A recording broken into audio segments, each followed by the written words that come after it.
Usa ka dekada human sa pag-igo sa bagyong Yolanda nga mikalas sa daghang kinabuhi ug miresulta sa pagaguba sa mga Pinoy-anan ilabi na sa Kabisayan. Mapasalamaton si Cebu Archbishop Jose Palma sa hingpit nga pagbangon sa mga biktima niini. Gibalikan sab sa Arsobispo ang mga kalisud ug kaagi sa mga biktima sa bagyo lakip na ang iyang personal nga kasinatian. And this is where I thank the Lord. The rehabilitation and the support from many institutions are so inspiring. And that's why to me, we can only thank the Lord. Panghinaot ni Palma nga unta matabangan sa nagkadaiyang ahensya sa gobyerno, hilabi na dinhi sa Sugbo ang problema sa baha ug basura. Samtang muabot sa 2,200 ka mga pari ang nitambong sa National Retreat for the Priest ning tuiga ubos sa pagdumala sa Archdiocese of Cebu. Gipahigayon ang maong dakong spiritual nga kalihukan sa IEC Convention Center Cebu. Kagahapong adlaw, gisugdan ang unang adlaw sa maong retreat.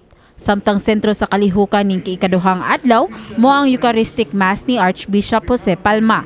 Ang National Retreat for Priests sa tema ning tuiga ang Priesthood, a Call to Holiness, usa ka oportunidad alang sa mga pari nga magtigom ug mamalandong sa ilang personal nga bokasyon ug relasyon sa labang makagagahong. Kahinumduman nga una nang gipahigayon ang maong retreat ni adtong Enero 2010 sa Pasay City nga gitambungan og 5,000 ka mga pari lukop Pilipinas. Gitataw ni Palma nga kinahanglan pahinumduman ang tanang kaparian nga mobalik sa unang mga pagtulunan sa ilang gisubay nga bokasyon.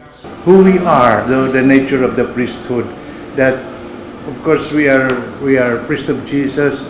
We are priests of God, and that knowing our unworthiness in the first place before this tremendous gift, and yet knowing that it comes from God, not through any merits of our own. That's something most, very, very important. Nahinabi sab sa MyTV News Team ang usa sa misalmot sa maong retreat nga si Father Rolando Caritan nga nagikan pa sa Diocese of Digo sa Davao del Sur. Matud pa ni Father Caritan nga isip pari, magsilbi silang sumbanan sa katawhan sa mga pagtuman sa mga gitudlo sa Ginoo. Foremost sa mga pari gyud kay kinahanglan among puy-an kung unsa nga among promise pag during ordination.